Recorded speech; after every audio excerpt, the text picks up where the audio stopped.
Hey guys, Johnny Jig is here. I want to talk to you about my experience. Day 2, Lake Seminole's Dick CPEC Challenge, Elite Series event on Lake Seminole. Just a really awesome experience, the whole deal. But day 2 was another day just like number 1. I was with a northern guy named Elite Series Pro named Michael Simonton. Real cool guy, real good guy. And he's a pretty good fisherman. He come from Ohio, which is a really tough state to fish in. And we were talking about that. But like I said, how it was similar the first day. He's a northern guy, so he really wasn't on much fish. First day, I knew it was going to be bad. Once I was at the weigh-in after day 1, and I saw the weight that he had, I knew that day 2 was going to be just like day 1. Day 1 he had 2 fish for like 4 pounds, and he caught those sight fishing. Just at the end of the day, he had to catch a few. And then, so I knew it was going to be like that, and it was similar. He ended up, day 2, when I was with him, he ended up with 1 fish, a 4-pounder. But we fished all day for that 1 bite. So I'm going to try and go through the day, my experience as a marshal, how I felt about it, how much I liked it, and different things, little things maybe that happened. I'm going to do my best to go through those things. And how he was fishing and different things like that. So to start out the day, we rode all the way downriver from where we were launching. It's a good 30-minute ride to the middle ground where the 3 rivers meet, I guess it is, on Seminole. And I'm trying to think, where did he go?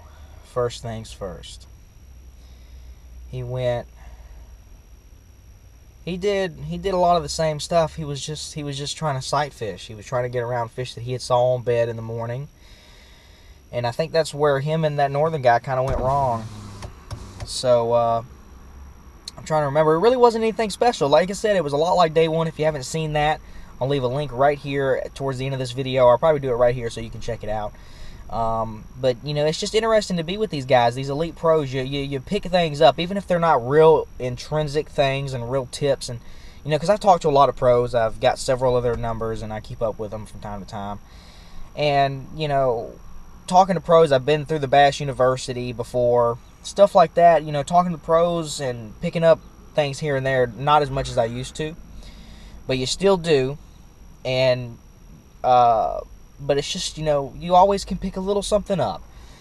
And what I really liked from being with these guys, how I feel really fortunate I was with them, it was a humbling experience in a way, because they fished a lot like, honestly, I felt like I was in a club tournament with these guys. They were real nice guys. They were hardcore about it, but they had they had good equipment. And actually, Michael Simonton didn't even have really good equipment. It wasn't like he had big old Lowrance or Humminbird units. He had 2 Humminbird 900 series units, one on the front, one on the console. Nothing really, really fancy. It'll pretty much get the job done. And it was just awesome to see them, because they're going through their learning curves. They're struggling. They're struggling to make checks. They're struggling to catch fish. And even Michael talked about it. He's working on being a better practice fisherman. I mean, these guys are still going through their struggles, and they're Elite Series competitors. They make a living fishing. So kicking back off, my GoPro kind of overheated there. A lot of these guys are struggling, and they got their learning curves, and it's real humbling and interesting to see that, and to see the grind throughout the day where you're struggling and you don't know where to go to catch fish, and seeing their decisions that they make and whatnot. It's a real interesting deal, and there's always something you can pick up. If you haven't done the Elite Series Marshal program, you should definitely check it out. It's not that expensive, and it's a great opportunity. It's great fun too. I'm definitely going to have to do it again. I can't really afford to do more than 1 a year, financially and just on a time sake. So, but that's really a lot of what he was doing. He fished a lot of floating worm type stuff, and some wacky rig finesse type stuff. But he threw a swim jig a good bit, chatterbait some, and that was really about the gist of it.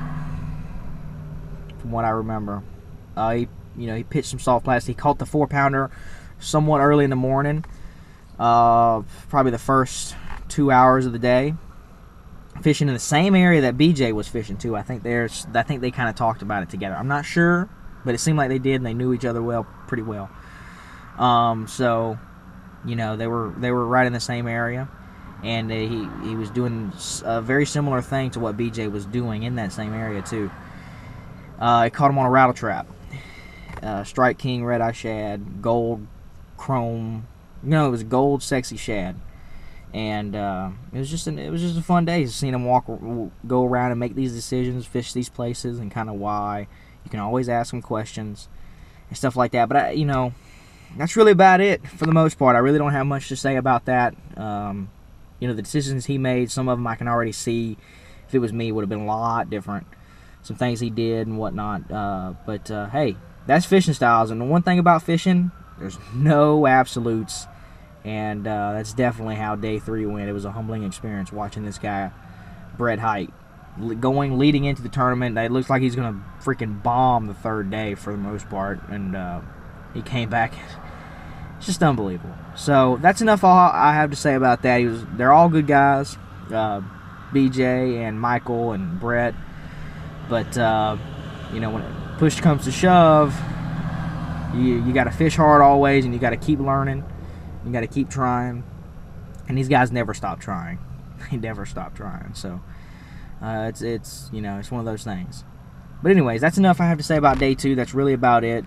Hope you guys enjoy. I'm gonna leave links in here for probably days 1 and day 3, me talking about it, and maybe some other videos or something like that. So if you're new to my channel, be sure to subscribe. If you like the video, be sure to give it a like, a thumbs up. Always helps. And leave some positive feedback, some comments and whatnot. I'll talk to you guys later.